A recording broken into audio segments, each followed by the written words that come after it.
ফলে আমাদের নারী কর্মীদের গায়ে হাত দেওয়ার সাহস আর করবেন না। আল্লাহর কসম করে বলি, সমঝোতার কোনো পর্যায়ে এই ধরনের কোনো আলোচনা ইসলাম বাংলাদেশ করে নাই। আসসালামু আলাইকুম রহমতুল্লাহ।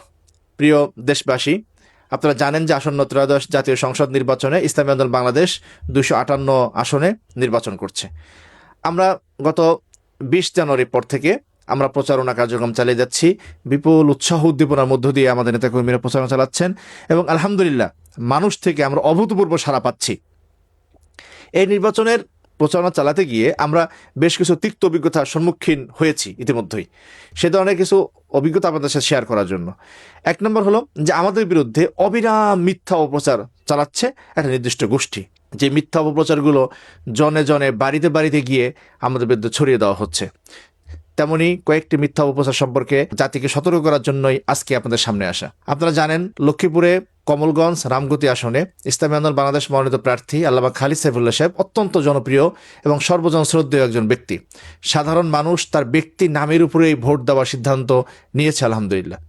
সেইখানে একটি রাজনৈতিক সংগঠনের নেতাকর্মীরা তারা মানুষের বাড়ি বাড়ি গিয়ে বলছেন যে আল্লামা খালিদ সাইফুল্লাহ সাহেবের মার্কা হলো দাঁড়িপাল্লা। ব্যাপারটা কতটা নোংরা এবং কতটা জঘন্য একটা চক্রান্ত যে মানুষ, গ্রামের সহজ সরল মানুষ, তারা মার্কা দেখে সাধারণত ভোট দেয়। তাদেরকে বলা হচ্ছে যে খালিদ সাইফুল্লাহ সাহেবের মার্কা হলো দাঁড়িপাল্লা। মানে মানুষ খালিদ সাইফুল্লাহ সাহেবকে ভোট দেবে, যেই ভোটটা হাত পাখায় পাওয়ার কথা, তারা মানুষকে বিভ্রান্ত করার চেষ্টা করছে যাতে করে খালিদ সাইফুল্লাহ সাহেবকে ভোট দেওয়ার নাম করেই দাঁড়িপাল্লায় ভোট যায়। এটা একটা মিথ্যা এবং নোংরা একটা অপপ্রচার। আমরা তার প্রতিবাদ জানাচ্ছি এবং সকলকে আমরা সতর্ক করছি। দ্বিতীয় যে বিষয়টা আমরা শিকার হচ্ছি, গতকালকে আমি টাঙ্গাইলের বিভিন্ন আসনে গিয়েছিলাম, সেখান থেকে আমি সরেজমিনে দেখেছি এবং দেশের অন্যান্য আসন থেকেও আমরা যেটা পাচ্ছি সেটা হলো যে মানুষের কাছ থেকে বলা হচ্ছে যে হাত পাখা নাকি বসে গেছে। আমি আপনাদের সামনে পরিষ্কার করে বলতে চাই, ইসলামী আন্দোলন বাংলাদেশে 258 আসনের কোনোটার থেকে আমরা সরে যাই নাই, যাবো না ইনশাআল্লাহ। এবং 12ই ফেব্রুয়ারি আমরা নির্বাচন করব। যদি 12ই ফেব্রুয়ারি কোনো উদ্ভূত কারণে নির্বাচন থেকে ইসলামী আন্দোলন বয়কট করেও, সেটা ইসলামী আন্দোলন প্রকাশ্য ঘোষণা দিয়ে সেটা করবে। আমরা মনে করি তেমন কোনো পরিস্থিতি তৈরি হবে না। ফলে আপনারা নিশ্চিত থাকুন, ইসলামী আন্দোলন বাংলাদেশের সবাই 258 জনই মাঠে থাকছে হাত পাখা প্রতীকেই। এই নোংরা অপপ্রচার যারা করছেন তাদেরকে থেকে দেশবাসীকে সতর্ক থাকার আমরা আহ্বান জানাচ্ছি। তৃতীয় একটি বিষয়, সেটা হলো যে আমরা ইদানিংকালে দেখছি নানা জায়গায় বলা হচ্ছে ইসলামী আন্দোলন থেকে নাকি নেতাকর্মীরা জামাত ইসলাম সহ অন্যান্য দলে নাকি যোগ দিচ্ছে। এটা সম্পূর্ণ মিথ্যা এবং বানোয়াট একটা অপপ্রচার।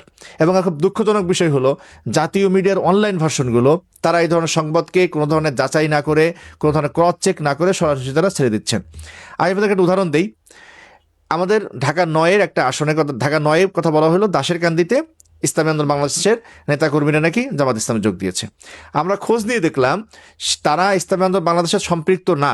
দাসেরকান্দি থেকে চরমোনাইতে একটা লঞ্চ যায়, সেই লঞ্চের ব্যবস্থাপনা করার জন্য একটা কমিটি করা হয়েছে, সেই কমিটির তারা দায়িত্ব পালন করে। তারা পরিচয় দিচ্ছে ইসলামী বাংলাদেশে নাকি তারা যোগদান করেছে। আমরা দেখলাম যে নেত্রকোনাতে কয়েকটা আসন এরকম বলা হচ্ছে আমার নাকি এরকম নাকি ইসলামী আন্দোলন বাংলাদেশের কর্মীরা অন্য জায়গায় গিয়েছে। সম্পূর্ণ মিথ্যা কথা। আমি জাতিকে স্পষ্ট করে বলতে চাই যে ইসলামী বাংলাদেশের বড় সংগঠন, বিগত 15 বছরে অনেকেই এখানে এসে আশ্রয় নিয়ে থাকতে পারে, কেউ কেউ আশ্রয় নিয়ে থাকতে পারে, তাদের কেউ কেউ এখনও তো অন্য দলে চলে যেতেও পারে, সেটা অস্বাভাবিক কিছু না, রাজনীতি দলে এটা হয়। কিন্তু মিথ্যা কথা বলার দরকারটা কি? এবং বারংবার জামাত ইসলামের পক্ষ থেকে কথা বলা হচ্ছে। আমি তাদের প্রতি বলবো যে ভাই, এটা তো আপনাদের হীনমন্যতা যে ইসলামী আন্দোলন বাংলাদেশ থেকে কেউ যায় নাই, কোনো না কোনোভাবে সম্পৃক্ত, কেউ কেউ সম্পৃক্তও না, সেটাকে এরকম বড় হাইলাইট করে আপনারা যে আপনাদের দলে যোগদান দেখাচ্ছেন, তো এটা তো একদম হীনমন্যতার লক্ষণ। আমরা আশা করবো যে এই ধরনের হীনমন্যতাটা আপনারা দেখাবেন না। আরেকটা যেটা বিষয়, সেটা হলো যে আমাদের নারী কর্মীদেরকে নানা জায়গায় হেনস্থার ঘটনা আমরা শুনতে পাচ্ছি এবং দুঃখজনক বিষয় হলো সেটা একটা ইসলামী দলের পক্ষ থেকেই এই হেনস্থার শিকারটা হতে হচ্ছে। আজকে যেটা সর্বশেষ দেখা গেল যে আমাদের ভোলা চরফ্যাশনে আমাদের প্রার্থীর মেয়ে, বড় মেয়ে মারিয়া কামাল, তাকে একেবারে হেনস্থা করা হয়েছে এবং মাটি থেকে ফেলে দেওয়া হয়েছে ধাক্কা দিয়ে। তো এটা তো একটা ইসলামী সংগঠনের কাছ থেকে কোনোভাবেই প্রত্যাশা করা যায় না। তো আমরা বাংলাদেশ জামাত ইসলামী নেতৃবৃন্দকে বলবো যে আমরা একটা সমঝোতায় ছিলাম, আপনারা ইসলামী রাজনীতি করেন, আমরাও ইসলামী রাজনীতি করি, একটা সমঝোতা ছিলাম, নানা রাজনৈতিক বোঝাপড়ায় সেটা আর হয় নাই। সেজন্য তো পারস্পরিক সৌহার্দ্য, শান্তি তো নষ্ট করার কোনো কারণ নেই। আমরা যখন রাজনীতি করি, আমার দলের পক্ষে প্রচারণা চালাই, সেই প্রচারণা চালাইতে গিয়া আমরা আপনি আপনার দলের ভালো দিকগুলো বলেন, অন্য দলের বিরুদ্ধে বা ইসলামী আন্দোলনের বিরুদ্ধে মিথ্যা অপপ্রচার চালানোর দরকারটা কি? আমি আরেকটা অপপ্রচারের আপনাদেরকে উদাহরণ দিই। সেটা হলো কি, বলা হচ্ছে যে ইসলামী আন্দোলন বাংলাদেশ নাকি সমঝোতার মধ্যে প্রধানমন্ত্রী এবং রাষ্ট্রপতির পদ চেয়েছে। আল্লাহর কসম করে বলি, সমঝোতার কোনো পর্যায়ে এই ধরনের কোনো আলোচনা ইসলামী বাংলাদেশ করে নাই। কারণ ইসলামী বাংলাদেশের মধ্যে এক ধরনের ভিতরকার আলোচনা ছিল, যেটা যে যদি সমঝোতা হয় এবং সমঝোতা করে যদি সরকার গঠন করা হয়, ইসলামী বাংলাদেশ সেই সরকারে যাবে কি যাবে না তাই নিয়ে পর্যন্ত আলোচনা ছিল। সেইখানে আমরা সমঝোতায় আমরা প্রধানমন্ত্রীর পদ চাইছি, রাষ্ট্রপতির পদ চাইছি। এটা একেবারেই মিথ্যা কথা, কিন্তু এই মিথ্যা কথাটা সবার মধ্যে ছড়িয়ে দেওয়া হয়েছে। আমি এনসিবির এক নেতার থেকে জানি যে সেটা এনসিবির কেন্দ্রীয় কমিটিতে সেটা আলোচনা হয়েছে। আমি বলবো যে ভাই, এই মিথ্যা কথাটা ছড়ানোর কোনো কারণ নাই। ইসলামী আন্দোলন বাংলাদেশ এ ধরনের কোনো পদপদবি নিয়ে আলোচনা করে নাই। আরেকটা বিষয় আমাদের বলা হচ্ছে, আমরা নাকি জোটের শীর্ষ নেতৃবৃন্দের আসনে প্রার্থী দিয়ে রেখেছি। তার মধ্যে উদাহরণ দেওয়া হয় যে ঢাকা 11-তে নাহিদ সাহেবের আসনে প্রার্থী দেওয়া। ইসলামী আন্দোলন বাংলাদেশ গত 1 বছর আগেই 300 আসনে প্রার্থী দিয়ে দল গোছানোর কাজ করেছে। তারই ধারাবাহিকতায় ঢাকা 11-তে আমরা প্রার্থী দিয়েছি, এবং এনসিপি আমাদের সাথে সমঝোতা ছিল না থাকার ফলে আমাদের যুগ্ম মহাসচিব শেখ ফজলুল মাসুদ তিনি সেখানে কার্যক্রম চালিয়ে গিয়েছেন। এনসিপি যখন এই সমঝোতা যুক্ত হইল, সেটা আমাদের সাথে জানানো হয় নাই। তারপরও যখন আমরা জানছি যে যুক্ত হয়েছে, তখনই মাসুদ ভাই সেই ঢাকা 11 থেকে প্রচারণা বন্ধ করে দিয়েছেন, এবং তিনি ইসলামী বাংলাদেশের কেন্দ্রীয় নির্বাচন পরিচালনা কমিটির আহ্বায়ক হিসেবে দায়িত্ব গ্রহণ করেছিলেন। এরপরে যখন সমঝোতা হইল না, তখন আমরা সব জায়গায় নির্বাচন করব, তো তারই অংশ হিসেবে মাসুদ ভাই আবার ঢাকা 11-তে ইলেকশন করছেন। আমরা মামুনুল হক সাহেবের 2টা আসনে নির্বাচন করার কথা ছিলেন, 2টা আসন থেকে আমরা প্রার্থী সরাই নিছি।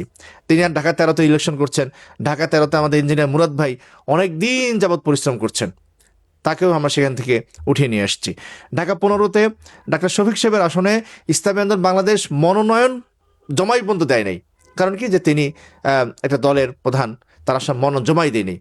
এরকম জোটের আরও শীর্ষ নেতৃবৃন্দের অনেকের আসনেই আমরা মনোনয়ন জমা দিই নাই।